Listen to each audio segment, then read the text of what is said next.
जिन बच्चों ने अभी अभी एसएससी सीजीएल की तैयारी शुरू की है या तैयारी करने की सोच रहे हैं, ये वीडियो उनके लिए है। इस वीडियो में डिटेल में डिस्कस करूंगा कि आपकी तैयारी की पूरी स्ट्रेटजी क्या होनी चाहिए।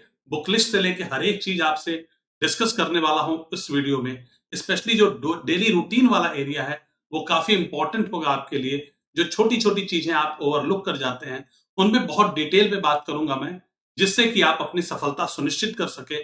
नमस्कार दोस्तों, मेरा नाम है तेज प्रताप सिंह। स्वागत करता हूं आपका फुल स्कोर पे। तो चलिए वीडियो को शुरू करते हैं और देखते हैं कि हम आज क्या क्या देखने वाले हैं इस वीडियो में। तो सबसे पहले आपसे बात करूं मैं तो अबाउट एसएससी सीजीएल एग्जाम समझेंगे विद इन 1 मिनट। उसके बाद आएंगे बुक लिस्ट पे, 1 मिनट इसमें भी लूंगा मैं। और ऑलरेडी मैंने बुक लिस्ट के लिए एक वीडियो बना रखी है तो उसको आप देख सकते हैं। इसके बाद बात करूंगा वेरियस पोस्ट की, जो अलग अलग पोस्ट हैं उस पर 30 सेकंड से 40 सेकंड तक समय लूंगा, ज्यादा समय नहीं लूंगा, उस पर ज्यादा बात नहीं करूंगा क्योंकि मुझे सीधे आना है डेली रूटीन पे, जो कि आपको आपकी सफलता को सुनिश्चित कर सके। फिर बात करेंगे जो पॉइंट्स आप मिस कर जाते हैं तैयारी के दौरान, छोटी छोटी चीजें जो बहुत मेहनत के बावजूद भी सफलता से दूर कर देती हैं, उन पॉइंट्स पे भी बात करेंगे। तो आइए चलिए स्टार्ट करते हैं वीडियो। स्टार्ट करने से पहले आपको बता दूं कि जो भी बच्चे रीजनल लैंग्वेजेस पे जिनका कमांड है, मतलब आपको मराठी, गुजराती, उड़िया, बंगाली, आसामी, कन्नड़, तेलुगु, मलयालम, ये सारी तमिल, इन सारी लैंग्वेजेस, पंजाबी भी, इन सारी लैंग्वेज, इस रीजन से आप बिलोंग करते हैं, ये सारी भाषाएं आपको लिखनी आती हैं और आपने बीएससी या बीटेक कर रखा है, तो आपके लिए हमारे पास बहुत अच्छी अपॉर्चुनिटी है जॉब की। आप अप्लाई कर सकते हैं, मैं आपको लिंक दे दूंगा डिस्क्रिप्शन में। इसके अलावा वो लोग भी अप्लाई कर सकते हैं जो इंग्लिश, जिनको इंग्लिश, रिटन इंग्लिश में कोई दिक्कत नहीं है, they can also apply. Hindi वाले बच्चे भी अप्लाई कर सकते हैं, लेकिन हमारी प्रायोरिटी है रीजनल लैंग्वेजेस पे। राइट, चलिए आइए वीडियो को स्टार्ट करते हैं। सबसे पहले बात करूंगा एसएससी सीजीएल पे। तो भाई टायर 1 एग्जाम इसमें होता है। राइट, जो 4 सेक्शंस होते हैं, मैथ्स, इंग्लिश, रीजनिंग और जीएस के, यानी कि जनरल स्टडीज के। हर एक सेक्शन इक्वल मार्क कैरी करता है। 50 मार्क्स का मैथ्स होगा आपका, 50 मार्क्स की इंग्लिश, रीजनिंग और जीएस, यानी कि 50-50 मार्क्स मिल के टोटल हो जाते हैं 200 नंबर। 1 घंटे का आपका पेपर होता है। ठीक, इसके बाद आप अगर टीयर 1 क्लियर करते हैं, क्वालिफाई करते हैं, कट ऑफ को पार करते हैं, तो आपको टीयर 2 देने का मौका मिलता है। और टीयर 2 में सिर्फ 2 पेपर्स होते हैं, मैथ्स और इंग्लिश के। 200 नंबर की मैथ्स और 200 नंबर की इंग्लिश। तो पहला वाला पेपर टीयर 1 में 200 नंबर का, इधर 400 नंबर का, यानी कि 400 मार्क्स। इसके बाद अगर आपने टीयर 2 क्लियर किया तो आपको मौका मिलता है टीयर 3 देने का, जहां पे डिस्क्रिप्टिव पेपर होता है एक 100 मार्क्स का। तो टोटल अगर आप देखते हैं तो 700 मार्क्स का ये पूरा सीजीएल का एग्जाम है। आप एक एक स्टेज क्लियर करते जाते हैं, लास्ट तक पहुंचते हैं। और अगर आप सब में क्वालिफाई होते हैं और लास्ट फाइनल मिनट में जगह बनाते हैं, तो आपकी एक पोस्ट सुनिश्चित होती है सीजीएल के थ्रू। आइए वो कौन कौन सी पोस्ट हैं समझते हैं। बेसिकली डिस्क्रिप्टिव में आपको एस्से और लेटर या प्रेसी लिखना होता है। और जो पोस्ट हैं उनको समझने से पहले समझ लेते हैं बुक लिस्ट। ठीक, जो बच्चे तैयारी करने की सोच रहे हैं, ऑलरेडी मैंने इस पे एक वीडियो बना रखा है बुक लिस्ट पे, उसको आप देख लीजिएगा।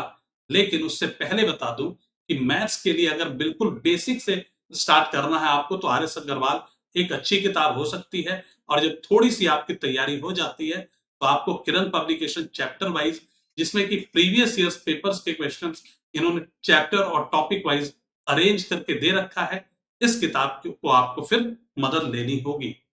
अच्छा, बात करूं अगर इंग्लिश की, तो plain to paramount volume 1 and 2, ये किताब एक बढ़िया किताब होगी। ठीक, इसके अलावा चाहे कुछ बच्चे एसपी बख्शी वगैरह लेना, जिनकी इंग्लिश ठीक है, बढ़िया है, इंग्लिश मीडियम से है, वो उसको भी ले सकते हैं। एक किताब और आप चाहें तो इसमें इंक्लूड कर सकते हैं, वर्ड पावर मेड इजी की।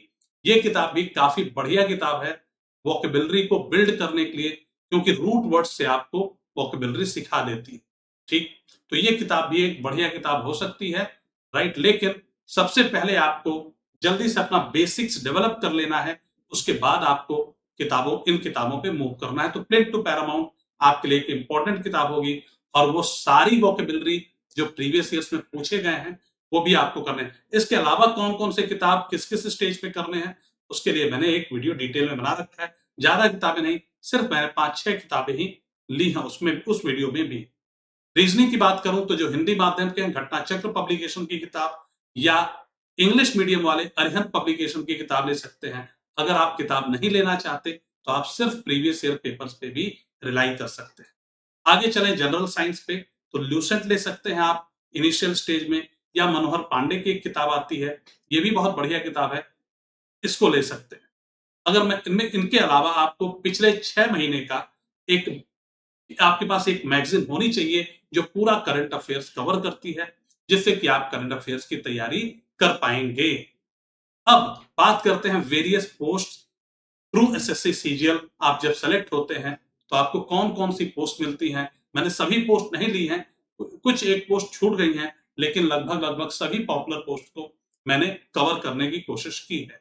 असिस्टेंट ऑडिट ऑफिसर आपको मिल सकता है, इसके अलावा inspector income tax, GST inspector, examiner, preventive officer, ये एग्जामिनर और प्रिवेंटिव ऑफिसर कस्टम की पोस्ट हैं, ASO assistant section officer, ministry of external affairs, central secretariat जिसके अंदर अलग अलग मिनिस्ट्रीज में आपकी पोस्टिंग होती है, और मिनिस्ट्री ऑफ रेलवे में ये पोस्ट आपको मिल सकती है, और भी कुछ मिनिस्ट्रीज में मिल सकती है या डिपार्टमेंट्स में जिसको अलग से एसएससी नोटिफाई करती है। इसके अलावा assistant enforcement officers, enforcement directorate की पोस्ट है, काफी बढ़िया पोस्ट ये भी है, और सब इंस्पेक्टर इन सीबीआई।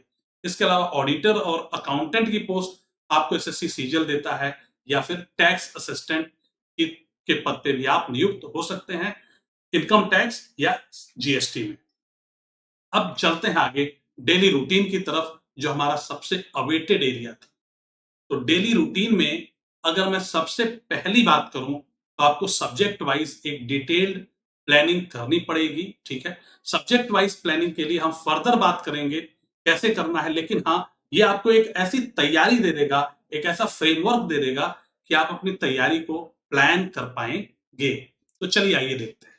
देखिए, आपको डिसाइड कर लेना है, आपके पास 4 सब्जेक्ट्स हैं प्री के लिए, मैथ्स, इंग्लिश, रीजनिंग और जीएस, सभी 50-50 नंबर के हैं, इसलिए प्री तक किसी में कोई लापरवाही नहीं, सबको लगभग लगभग बराबर समय शुरू में दिया जाएगा।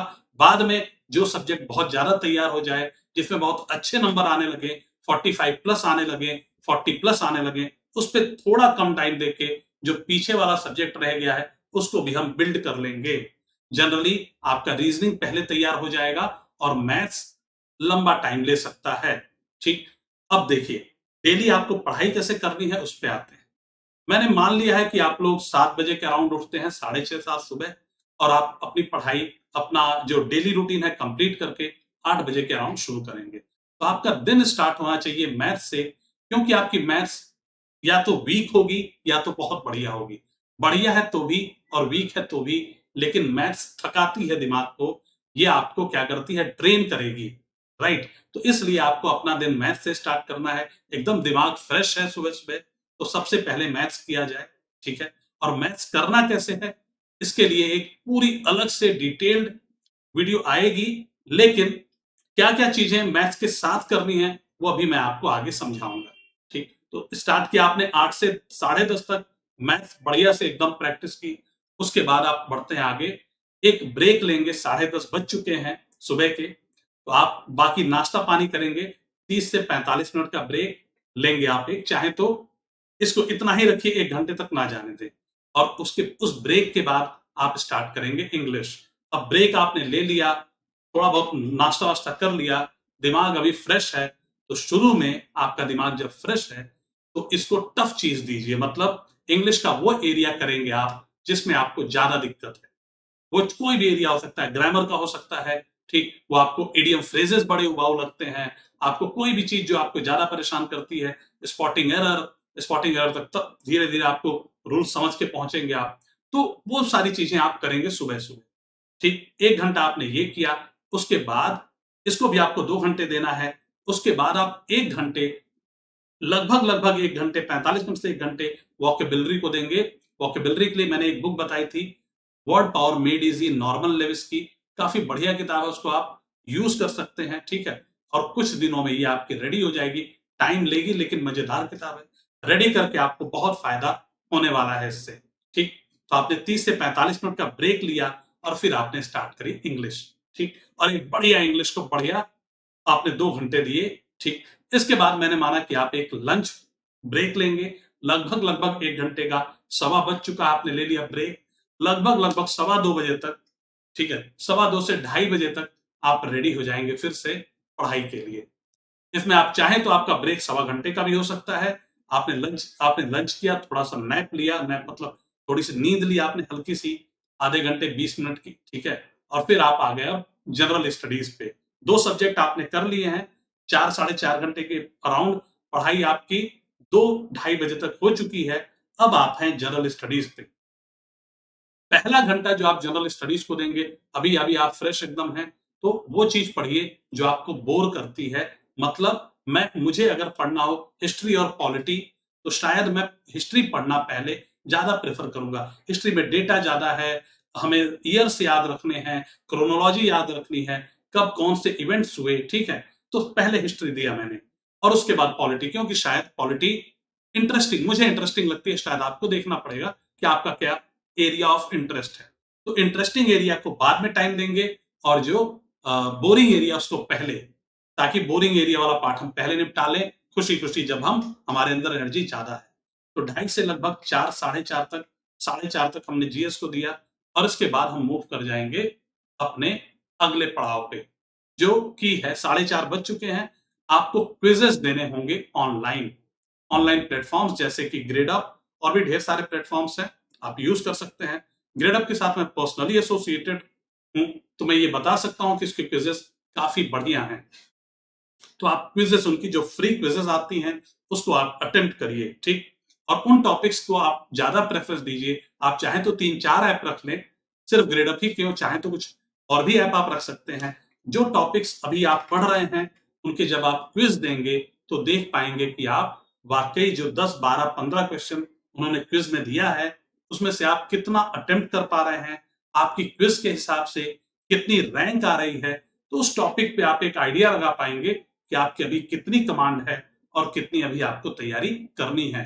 तो ये क्विज सिर्फ आपको मैथ्स में नहीं, बल्कि आपकी इंग्लिश को लगातार रिवाइज करने में, आपको असेस करने में अपने आप को ठीक मदद करेगी। जो आपने जीएस पढ़ रखा है, धीरे धीरे इन्हीं क्विजेस के माध्यम से वो भी रिवाइज होता रहेगा। तो आपको क्विजेस डेली, 1 से 2 क्विजेस तो डेली ही आपको दे देनी है। ठीक, एक आपका मैथ्स का हो सकता है, बाकी आप एक इंग्लिश, कभी रीजनिंग ले लिया, कभी जीएस, ऐसे आपको करके क्विजेस देते रहना है। This will be very helpful for you. इसके बाद 5 बज जाएंगे। अब 5 से 6 आप जो चाहे करें, चाहे तो योगा कर सकते हैं, आउटडोर एक्टिविटी में इन्वॉल्व हो सकते हैं, कोई खेल खेल सकते हैं आप, ठीक है, या घर पे ही कसरत करके अपने दिमाग को फिर से एक बार फ्रेश कर देंगे अगली पढ़ाई के लिए। 5 से 6, उसके बाद थोड़ा सा आपने और टाइम लिया, 6:30 बजे फिर आप टेबल पे बैठेंगे, कुछ खाया पिया हल्का फुल्का, और लग जाएंगे अब काम पे। अब आपको क्या करना है, अब आपको रिवाइज करनी है वो चीजें जो आपने पूरे दिन में आज नहीं, इससे पहले पढ़ी हैं, क्योंकि revision is the key. Revision अगर आप नहीं करेंगे तो सफलता से दूर होने लगेंगे। सिकंदर के बारे में आपने सुना होगा। सिकंदर जब युद्ध के लिए निकला, तो वह जीतता गया, जीतता गया, जीतता गया, ठीक है। उसने हर जगह जहां भी वो जीतता था, कई जगह उसने अपने जो कमांडर्स वगैरह थे, उनको सौंप दिया कि तुम इस एरिया पे, मतलब तुम्हारा वो रहेगा, ठीक है। और जब वो वापस हुआ है, तो उन्हीं कमांडर से भी उसको युद्ध करना पड़ा, लड़ना पड़ा। क्यों? क्योंकि ये जीत तो गया था, लेकिन इसने अपने कंट्रोल में चीजों को नहीं ली थी। आप एक बार टॉपिक को जीत लेते हैं, टाइम एंड वर्क को, या इंग्लिश का आपका बहुत बढ़िया स्पॉटिंग एरर, यहां ये बड़ी बात नहीं है। इस एरिया पे आपको रूल करना है, आपको राज करना। और राज कब करेंगे? जब आप बार बार वहां विजिट करते रहेंगे, मतलब रिवाइज करते रहेंगे। ये आपके लिए बहुत इंपॉर्टेंट है। So revision is a very important thing. ठीक, 2 घंटे से कम तो आपका रिवीजन नहीं होना चाहिए। शुरू में जब आपने कम पढ़ा है, तो आपको लगेगा यार 2 घंटे में क्या रिवाइज करें, लेकिन जब 1 महीना के राउंड बीत जाएगा, तो आपके पास इतना कुछ होगा कि शायद इस 2 घंटे को बढ़ा के आपको 3 घंटे भी करना पड़े। कभी कभी फुल डे आपको रिवीजन के लिए निकालना पड़ेगा। पर ये मैं जो प्लान दे रहा हूं, ये एक मॉडल प्लान आपको दे रहा हूं, ताकि आप इसके इर्द गिर्द अपना प्लान बना सकें, अपनी सूटेबिलिटी चेक करके। ठीक, तो रिवीजन आप लगातार करेंगे, कोई भी टॉपिक बहुत लंबे टाइम तक नहीं छूटना चाहिए, नहीं तो भले ही आपने इसको अपने कब्जे में लिया था, ये फिर से हावी हो जाएगा आपके ऊपर। चाहे टॉपिक टफ हो चाहे इजी हो, लगातार उसको रिवाइज करते रहना है। दोस्तों इसके बाद जनरली हम क्या करेंगे, मैथ्स की किताब हुई या आपने स्पॉटिंग एरर किया, स्पॉटिंग एरर बार बार कह रहा हूं क्योंकि वो आपकी ग्रामर बिल्ड, मतलब उसको आप ग्रामर से रिलेट करते हैं तो बड़ा मजा आता है आपको पढ़ने में। या आपने देखा कि यार ये इडियम फ्रेजेस हैं, ये बड़ा परेशान करते हैं, भूल जाते हैं, तो उनको आप क्या करो, आप 5 स्टार दे दो। जो थोड़े इजी हैं उनको 3 स्टार दे दिया, जो बहुत टफ हैं उनको 5 स्टार, और जो बीच के उनको 4 स्टार्स। अब आप क्या करोगे, बार बार जब आप रिवाइज करोगे तो सिर्फ इन्हीं को रिवाइज करोगे, वो नहीं जो आप पहली दफा में कर दिए। ठीक, आगे चलते हैं। अब आपको एक काम और करना है, अपने नोट्स बनाने हैं कुछ चीजों पे और रिवाइज करना उनको मल्टीपल टाइम्स। ठीक, अब ऐसा नहीं कि आप मैं बोलूं कि आप रीजनिंग के नोट्स बनाने बैठ जाओ, नहीं, ऐसा बिल्कुल भी नहीं है। आपको उन्हीं एरिया के नोट्स बनाने हैं जहां पे वाकई नोट्स की जरूरत है। धीरे धीरे पढ़ाई शुरू करिए, इन सभी चीजों पे बारी बारी से हम बात करते रहेंगे। साथ में आप अपने रिक्वेस्ट भी बताते रहिएगा कि क्या और चीजें आपको इंफॉर्मेशन मिलनी चाहिए मेरी साइड से, वो डेफिनेटली आपको मिलेंगी। अच्छा, पॉइंट्स कौन से हैं जो आपको मिस नहीं करने हैं? ऑनलाइन क्विज़ेज़ बिल्कुल भी मिस नहीं करनी है आपको, बहुत मदद करेगी। शुरू के 15 दिन, 20 दिन, 1 महीने जब आप तैयारी शुरू करते हो, शायद ये उतनी मदद ना करे, लेकिन जब आपके 1, 2, 3 महीने बीत जाएँगे, तो ये बहुत बेनिफिशियल आपके लिए होगी। क्योंकि पूरा रिवीजन का एक आपको वो देगी, प्लस ओवरव्यू भी देगी कि मेरी तैयारी वास्तव में कैसी है। टाइम एंड वर्क वाले चैप्टर के क्विज में मैंने कितना स्कोर किया, अरे ये कब क्यों हो रहा है, ये तो चैप्टर मेरा फेवरेट था, चलो रिवाइज करते हैं। तो ये बताता रहेगा, ये आपको चेक देता रहेगा कि यार अभी आप कैसा कर रहे हो। आपको हफ्ते में एक ऑनलाइन टेस्ट जरूर देना है, शुरू से ही आदत डाल लीजिए। आज आपने तैयारी शुरू की, अगले संडे, अगले सैटरडे ऑनलाइन टेस्ट, उसके अगले सैटरडे फिर भले ही आपके नंबर कुछ भी आए, नंबर देखना भी नहीं है, चाहो तो शुरू में 1 महीने, लेकिन टेस्ट देने की आदत डाल लीजिए। क्योंकि बच्चे तैयारी बहुत करते हैं पर टेस्ट से भागते रहते हैं, और आपको एग्जाम में करना क्या है, आपके सामने पेपर होगा कंप्यूटर पे, ऑब्वियसली आप उसको सॉल्व कर रहे होंगे। तो इसकी आदत डालने की शुरुआत हमें तैयारी शुरू करते ही हफ्ते में 1-1 देना शुरू कर देना चाहिए। बहुत मदद करेगी धीरे धीरे आपकी। बाद में तो आपको बहुत टेस्ट देने हैं, लास्ट टाइम आपको क्या करना है, लास्ट के 2-3 महीने में, उसके लिए उस टाइम बात करेंगे। ठीक है, अभी आपको ये चीज फॉलो करनी है। इसके बाद आपको एक भी देखिए, जब आप पढ़ाई शुरू कर रहे हैं, मैथ्स जो मैंने आपसे कहा सुबह 8 से 10:30 बजे तक, तो एक काम करेंगे आप उठते ही सबसे पहले 19 का टेबल लिखेंगे। 19 2 जा 38, 19 3 जा 50, लिखते चले जाइए। फिर 18 का लिखिए, फिर 17 का, फिर 16 का, ये सारे टेबल वन आफ्टर अनदर आप लिखते चले जाइए 12 तक, 13 तक। ठीक, एक टेबल लिख लिया आपने, कितना टाइम लगेगा, हार्डली 5-7 मिनट। इसके बाद आप स्क्वायर्स लिख लीजिए। अच्छा जी, 9 का स्क्वायर 81 याद है, 12 का 144 याद है, 12 का स्क्वायर लिखा, 13 का, ऐसे धीरे धीरे पहले 20 तक लिख रहे हैं, कुछ दिन बाद आप 30 तक लिखेंगे, और कुछ और दिन बीत जाएंगे। ठीक है, ट्री चाहे तो देने के बाद आप 40 तक भी लिखते रहेंगे, कभी 12 से लेके 40 तक, कभी 40 से लेके 12 तक, ताकि आपको आदत ना पड़े पैटर्न की। ठीक है, कभी रैंडम भी लिख सकते हैं, तो ये स्क्वायर्स लिखना जरूरी है। एक टेबल स्क्वायर, क्यूब बहुत इंपॉर्टेंट नहीं है, लेकिन हाँ कुछ और चीजें, अभी जब आप परसेंटेज का चैप्टर पढ़ेंगे तो वहां पे परसेंटेज फ्रैक्शन की टेबल आएगी, वो आपको लिख लिख के प्रैक्टिस करनी है। फॉर्मूला आपको लगातार, ठीक है, फॉर्मूला क्या करना है, आपको लगातार फॉर्मूले की प्रैक्टिस करनी है, ताकि आप फॉर्मूले पे बहुत बढ़िया कमांड डेवलप कर सके। ठीक, frequently right formulas of maths. जैसे मैं आपको एक बताऊं अपना अपना एक्सपीरियंस, मैंने जब एग्जाम दिया था तो 60 क्वेश्चन तक जब आंसर की से चेक कर रहे थे, एक भी गलत नहीं थे। ठीक है, खैर पहली जो गलती थी वो मैंने देखा, क्वेश्चन था क्यूब इसका, कोन का, कोन यानी शंकु का, और मैंने फॉर्मूला लगा दिया था इसका सिलेंडर का, और मैंने आंसर निकाला, पहला आंसर मैच कर गया सिलेंडर से, मतलब सिलेंडर का ही आंसर उन्होंने दे रखा, तो मैंने टिक किया, आगे बढ़ा, और मेरे वहां पे 2.5 मार्क्स, टीयर 2 की बात कर रहा हूं, उसमें कटे। तो आपके साथ ये चीज नहीं होनी चाहिए, बात समझ रहे हैं? फॉर्मूला लिखते रहना, एकदम याद होना चाहिए, सब कॉन्शियस माइंड में आपसे पूछ रहे किसी ने, भाई हेमिस्फीयर का अर्धगोले का आयतन क्या होता है, तुरंत बताओ। अर्धगोले का टोटल सरफेस एरिया तुरंत बताओ। सरफेस एरिया तुरंत बताओ आप, कर्व सरफेस एरिया। ठीक, आपको फॉर्मूला एकदम याद होने चाहिए, मतलब जबरदस्त तरीके से। और ये कैसे होगा? जब हम हर दूसरे तीसरे दिन इनके फॉर्मूले को भी लिखते रहेंगे, टाइम देते रहेंगे। उसका फायदा एग्जाम में बहुत ज्यादा मिलता है। और कभी भी एक चीज और, सोने से कॉम्प्रोमाइज आपको नहीं करना है। अगर आप सोएंगे नहीं तो विश्वास मानिए, मैं आपको लिख के देता हूं, अगर आप 8 घंटे 7 घंटे 6 घंटे 7-8 घंटे नहीं सोते हैं तो आप सिलेक्शन से दूर ले जा रहे हैं अपने आप को, नजदीक नहीं दूर। आपका माइंड रिटेन नहीं कर पाता है चीजों को, आपको बहुत दिक्कत देगा ये, समझ रहे हैं? ये सोना है आपको। भले आप मोबाइल फेंक दीजिए चलेगा, मोबाइल ना चलाएं कोई दिक्कत नहीं है, ठीक है, और भी काम छोड़ दें आप चलेगा, लेकिन सोना बहुत इंपॉर्टेंट है। यह हमारे माइंड को फुल्ली फंक्शनल रखता है। सो माय डियर फ्रेंड्स, मुझे आशा है कि आपको मैंने थोड़ी बहुत इंफॉर्मेशन दी है और ये वीडियो आपके लिए डेफिनेटली बहुत हेल्पफुल होगी। यहीं पे इस वीडियो को खत्म करता हूं। धन्यवाद दोस्तों, जय हिंद।